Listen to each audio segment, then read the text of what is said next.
out, they really do fly. If this were the only clue suggesting flight in the ancient world, it would be easy to ignore the whole idea as pure fantasy. But elsewhere in South America, there are more intriguing clues about the mystery of ancient flying machines. The small town of Samaipata in central Bolivia seems frozen in history, an untouched oasis from a simpler time.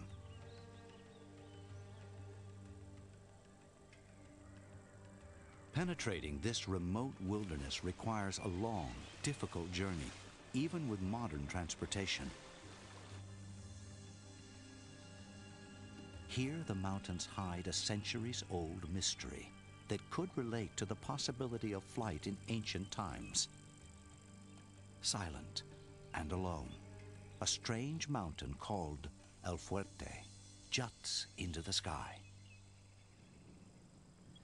El Fuerte, the Spanish word for fortress.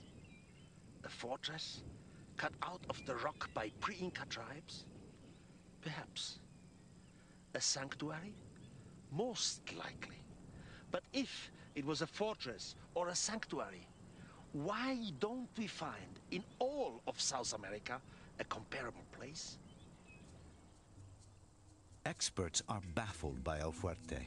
Its design does not suggest to scholars any traditional military or religious function. And although experts estimate that El Fuerte predates the arrival of the Inca people in this region, around 1400, its age is uncertain. The most distinctive feature of El Fuerte is a pair of parallel grooves about 100 feet long, which have been etched into the rock. They run from the bottom of the bare face all the way to the top. Let's look closer at these strange grooves.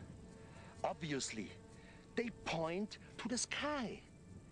To me, it looks like a launching ramp with which they catapulted some flying objects towards heaven.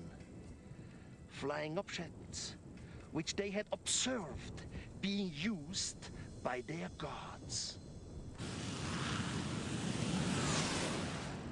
To achieve flight, all aircraft must travel fast enough during takeoff for the wings to generate lift. Where space for takeoff is limited, such as the deck of an aircraft carrier, a catapult must be used. This steam-powered launcher is so powerful, it can accelerate a 65,000-pound jet to a speed of 150 miles per hour in only 300 feet. On the top of the mountain, a circular structure with rectangular and triangular notches has been carved into the rock. This could have been the installation on which a rope made of rubber was wound around. Rubber was known to pre-Inca tribes long time ago.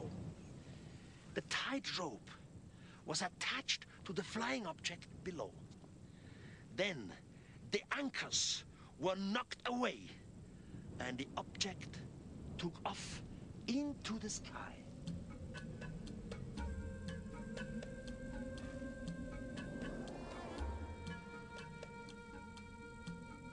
Could El Fuerte really be a primitive launching pad?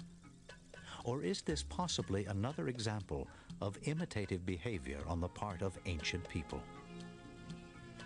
I believe our ancestors watched the gods descend in carriages which looked like planes. People were awed of these flying machines and worshipped them. This led into a cargo cult, meaning to imitate these flying machines with primitive earthly technology.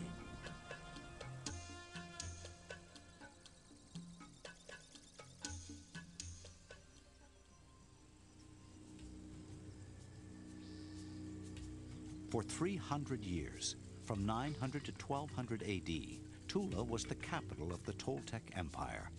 Located an hour north of what is now Mexico City, this ancient metropolis was the hub of the great Toltec trading network, stretching from the American Southwest to Costa Rica.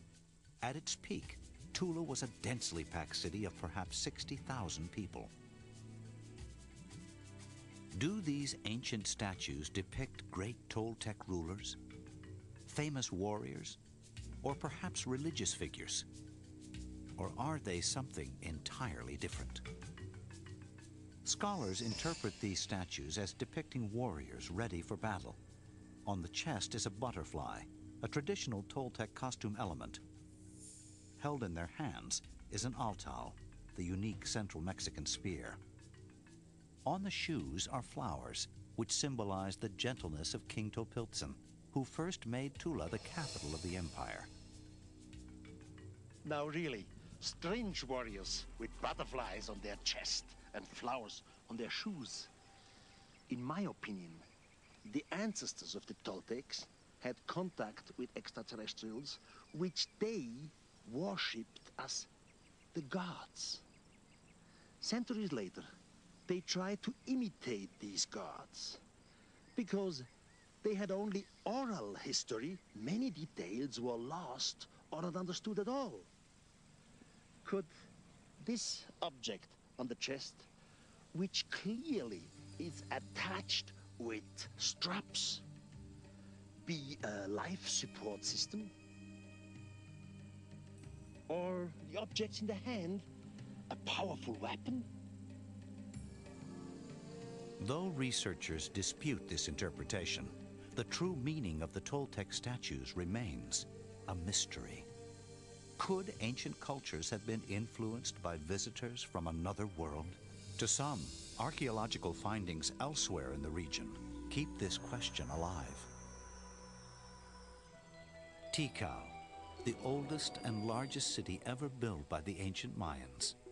Tikal was first settled in 600 BC and flourished for 1,500 years, creating one of the most scientifically advanced civilizations on Earth at the time. The Mayans were able to develop an original set of timekeeping, of astronomy, of cosmology that is unique and fascinating. Dr. Brian Penpraise is a professor of ancient astronomy at Pomona College in California. The Mayan pyramids were built for ritual purposes. Some of them had observatories on the top of them. They had a series of priests that would inhabit the temples and record their observations in writing. But the observations were very simple. The priest would stand on top of a temple and look. These observations, carefully recorded over months and years, became the basis of Mayan astronomy. Without the benefit of telescopes or satellites, the priests began to unlock the mysteries of the heavens. The pyramids became the focus of religious and scientific learning. The pyramid of the double-headed serpent is more than 20